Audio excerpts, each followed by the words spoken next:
Bonjour mes stagiaires, bonjour à tous. On va voir dans le cadre de la comptabilité de droit des affaires, qu'est-ce que une introduction sur un type de société, c'est la société à responsabilité limitée. Comme vous le savez, que la société à responsabilité limitée s'apparente à la fois aux sociétés de capitaux, aux sociétés de personnes. Ça veut dire que la société de capitaux, les caractéristiques de la société de capitaux et les caractéristiques de la société de personnes. On dit que c'est un type hybride qui puisse gérer tantôt des sociétés de capitaux, tantôt des sociétés de personnes. Voilà, c'est un outil idéal pour l'exploitation des petites et moyennes entreprises.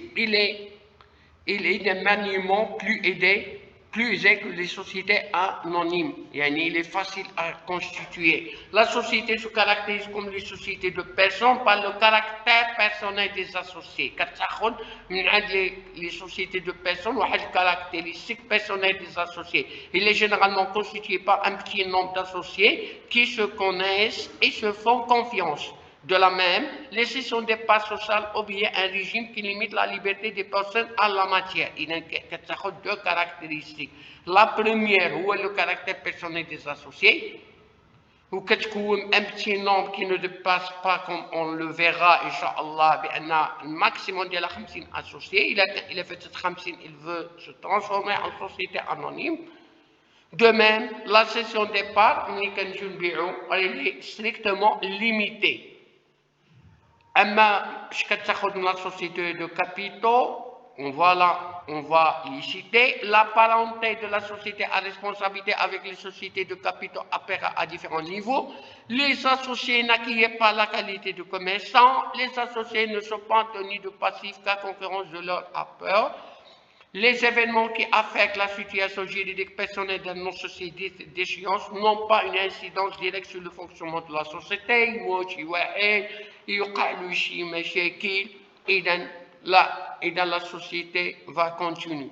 Donc, nous résumons que la société peut être définie comme une société commerciale par la forme, quel que soit l'objet constitué par les associés, et qui n'ont pas la qualité de commerçant et dont la responsabilité est limitée aux détenus. La société à responsabilité est une société commerciale qui constitue un type intermédiaire entre les sociétés de personnes et les sociétés de capitaux. L'acquisition de la personnalité morale est subordonnée à l'immatriculation au registre de commerce. Aujourd'hui, il est régi par la loi 596 promulguée par la de 13 janvier 1998. Elle s'étale dans cette loi de la 44 à 47 à 87. Les dispositions sont connues 3 révisions successives dans l'ordre suivant. Première révision, la loi 2105 promulguée par la DAE du 14 février 2006. Deuxième révision, la loi 2410 promulguée par la loi 02 juin 2011. La troisième révision, c'est la loi 2119 promulguée par la DAE du 26 avril 2019. Merci de votre attention jusqu'à la prochaine séance. N'hésitez pas de poser la question, n'hésitez pas d'abonner pour recevoir d'autres vidéos. Inch'Allah, vidéo, un chevaux les dispositions générales de la société.